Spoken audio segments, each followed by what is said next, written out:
Welcome to Arise to Live podcast, episode 161.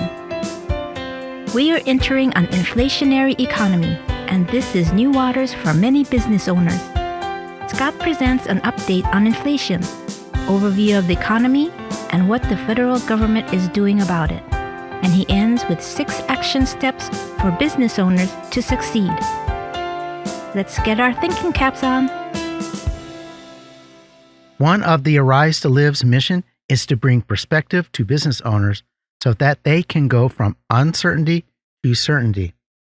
And I will say that our economic future does look a bit uncertain. Today's episode is about bringing perspective to the inflation issues that we are facing.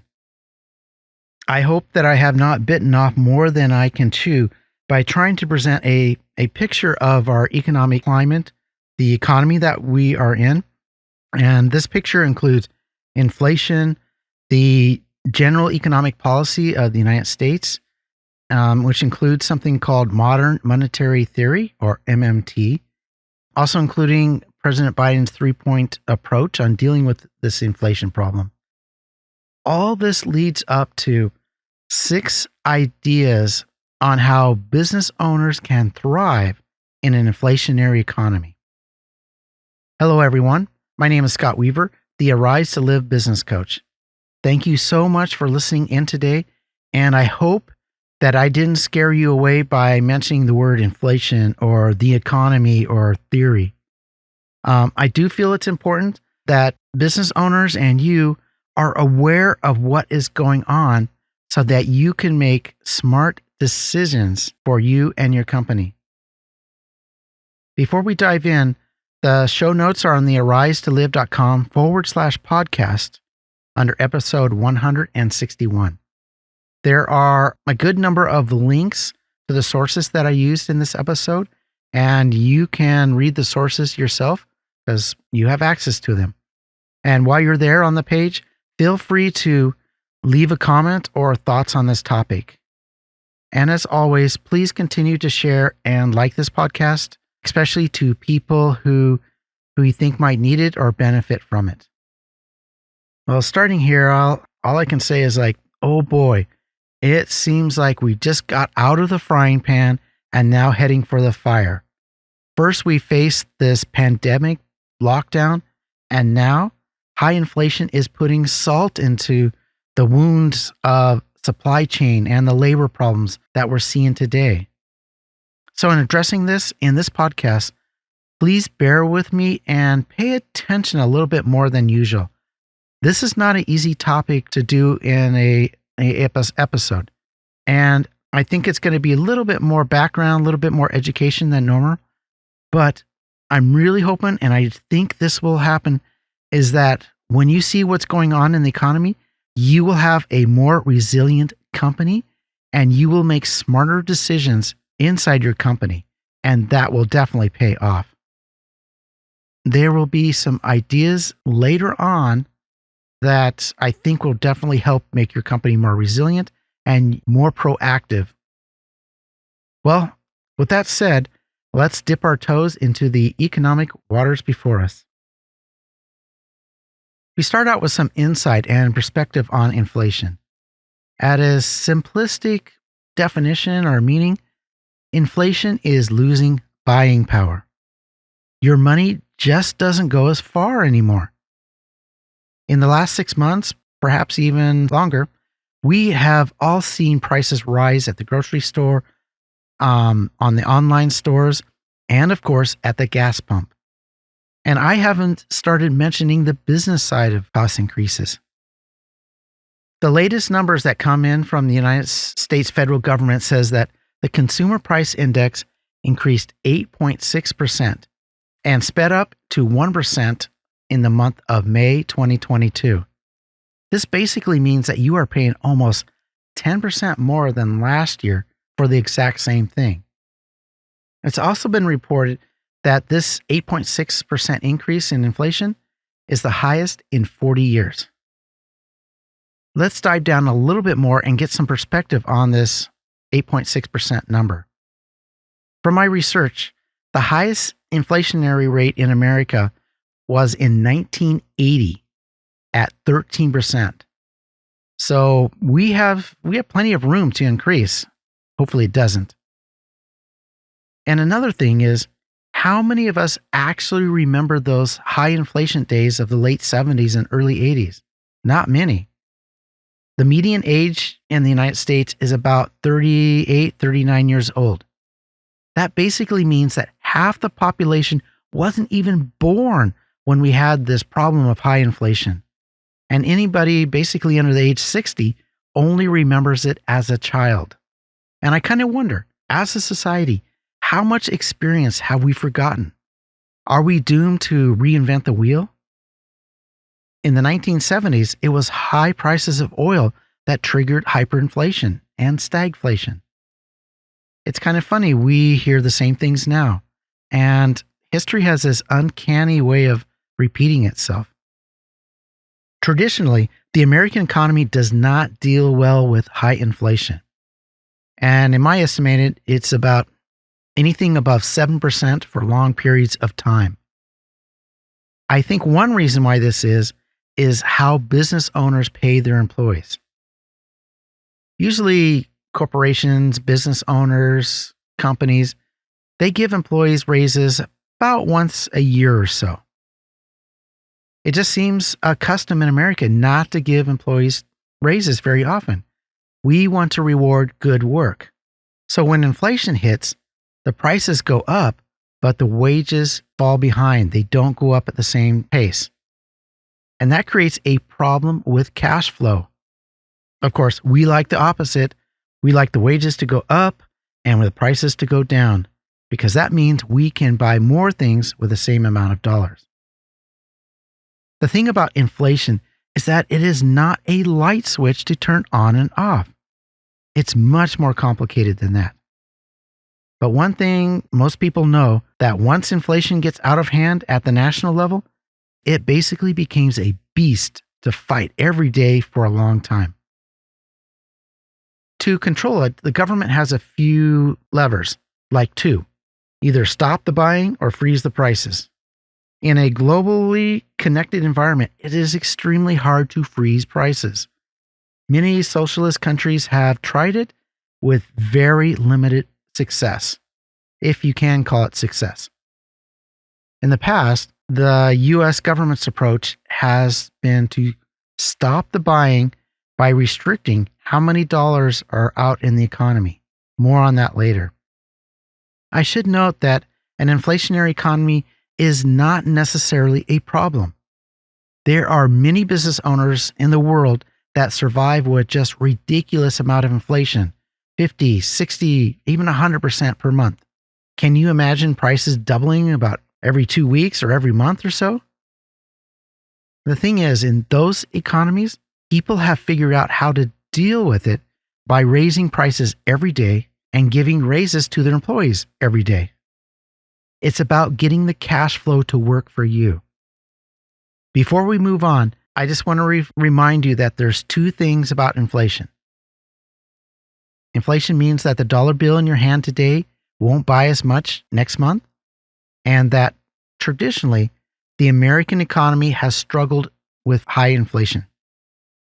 Before we can get to the practical ideas that business owners can do, we need to take a broad view of the economy, and we need to ask the question, where do our dollar bills come from?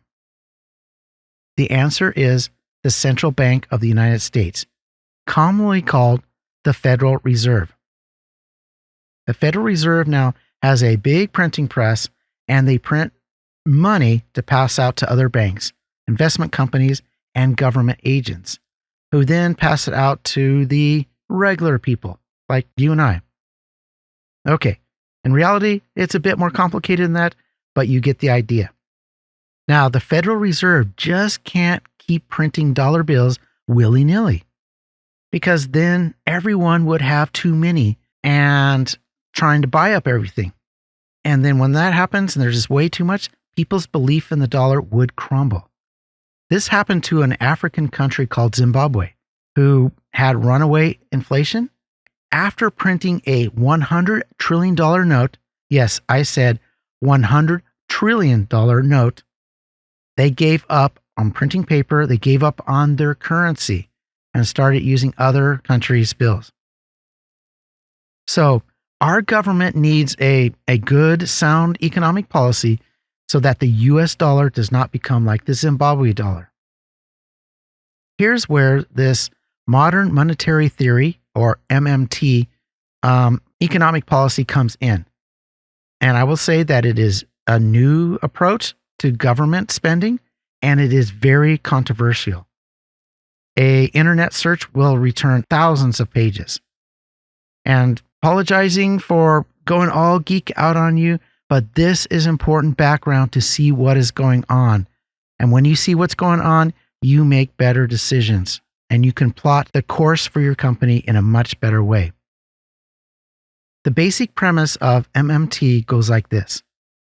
Because the United States has a monopoly on the US dollar, and it can print more money at will, then there is great flexibility for the government to spend and borrow. Tax revenues do not need to constrain government spending to operate or engage in its goals. So, listen carefully to this key principle of MMT.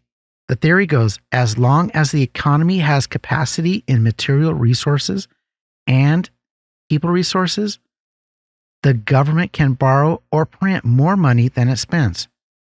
A fancy word for this is deficits. And they can do this with little or no consequences. And the theory goes, the extra money that the government pumps into the economy goes to increase productivity and national output. You got that? The theory says that the government can spend and print whatever it wants to, up to the point where there is no resource capacity in the economy. Past that point, they create inflation. So why is this important to us business owners? It is because the modern monetary theory is currently the economic environment that we are sailing in. Remember all those government stimulus packages? Trying to recover from COVID is a good reason, but to do so, they printed extra dollars to boost productivity into the economy. And remember how long we've been seeing supply chain issues and labor shortages? Well, let's call these shortages a different name. Let's call them resource capacity limitations. The MMT economic theory says don't print or borrow extra money if there is no spare resource capacity. That is, don't print money when there's labor shortages and material shortages. And guess what the federal government has been doing for the last year? So the first point is this. We business owners will continue to see inflation until there is a reduction in government spending or an increase in resource capacity. In other words, and this is my opinion, we have entered an inflationary economy and businesses need to adjust. The second point is that knowing the basics of MMT, it helps us guide our businesses and understand when the government is speaking to us. So what is the government trying to tell us? On May 30th of 2022, President Biden released an outline of his economic plan in the Wall Street Journal. I suggest you read it. It's not long. And it is a signpost where the Biden administration is going and what they're trying to do with the economy. He wants the economy to transition from a pandemic recovery to a stable, steady growth economy. And to do so, bring down inflation without losing the economic gains that we've already achieved. I think everyone will agree with the goal. President Biden outlined 3 approaches to do this. The first approach is to let the Federal Reserve, let those folks do their thing to fight inflation. And that means the Federal Reserve is going to increase interest rates to slow the economy down. Interest rates are going to increase for mortgages, loans, probably savings accounts too. The second approach is to reduce some cost and build more capacity in the economy. Sounds like MMT theory. They've already taken action. They've released some of the oil reserves, and they've cracking down on foreign ocean freight companies to help the supply chain. That was badly needed. There's also mentions of some fuzzy ideas of building more affordable houses, lowering Medicare costs, reducing childcare costs, etc. We'll just have to see when the details of those plans get out. The third approach was to take a proactive step to cut the fiscal deficit. In other words, the plan is to cut government spending and raise taxes. So don't expect any more stimulus packages. And the Extended Child Credit Act, well, that has elapsed and no longer people can take advantage of that. That's on the spending side. On the tax side, there's an expectation of increased taxes on companies and the rich, as well as a more aggressive IRS to collect more taxes. For business owners, as I said before, expect higher interest rates for your company and for your customers, and that is likely to slow down sales, but not necessarily revenue. Expect higher taxes and make sure that your books are audit resistant. But remember, the MMT to fix inflation is to lower government spending and increase economic capacity. Increasing capacity is a government priority, and for business owners, it is an opportunity because enough of us are improving our businesses, are increasing our capacity. It helps everybody. So what can business owners do in an inflationary economy? Well, after some initial adjustments to this new economy, us business owners can actually do good. We can do okay, even thrive. In the last couple of recessions, the phrase cash is king has been a secret. In an inflationary economy, cash flow is king. That is the secret. And what do businesses already have? Cash flow. A goal is to protect the cash flow or create new cash flows. So be creative when thinking about when you make the adjustments for your company. So be careful with the cash flow management. That's super important. Another thing to work for is the ability to raise prices to match increased costs of materials and labor. In other words, you're passing on the cost increases to the customer. Now, that's been very hard to do in the last 15 years or so, but in inflationary times, the customer is actually expecting price increases. That's just the way it is.